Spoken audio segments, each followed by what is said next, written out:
Hey guys, welcome back to my channel. Today I want to talk about something that has completely changed my life for the better, living a stress-free life. Okay, sorry for my background. 24 hours mother, doing some laundry, taking care of the kids. There, my kids. And of course, the father. Anyway, now I know what you're thinking. Easier said than done, right? But trust me, it's totally worth it, and it's possible. Especially to those stay-at-home moms who are also stressed right now. I would like to remind you all that first thing first, it's important to identify what stresses you out and try to eliminate those triggers from your life. For me, it was a toxic work environment and constantly comparing myself to others on social media. So I quit my job and started working for myself, and I made conscious effort to limit my time on social media. But right now, I find the amazing community mentored by Michelle. So it was so fun, and I'm learning new things, especially in digital marketing. So that's one way also to help me to eliminate the stress in my life. And then next, make sure you're taking care of your physical health.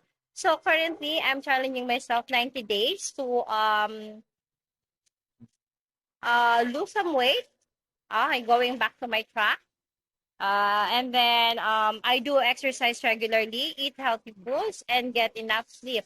When your body feels good, your mind will follow suit, right? So another thing that has helped me is practicing mindfulness and gratitude.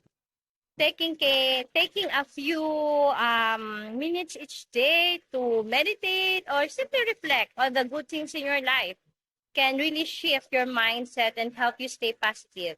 And finally, don't forget to have some fun. Make time for your hobbies with your kids or activities that will bring you joy and allow you to relax and unwind. So right now, I'm also doing my gardening. Yes. And then, trust me, once you start implementing these habits, you feel wonderful and you live your life in other way. Okay. So that's all. If you want to know more also about our amazing program, the Legacy Builder, it's still running. If you want some side hustle and extra income, and also those mommy out there who wants also to help their husband financially, okay, just send me a message and I'm willing to help you. I'll see you in the next one. Thank you for watching. Bye.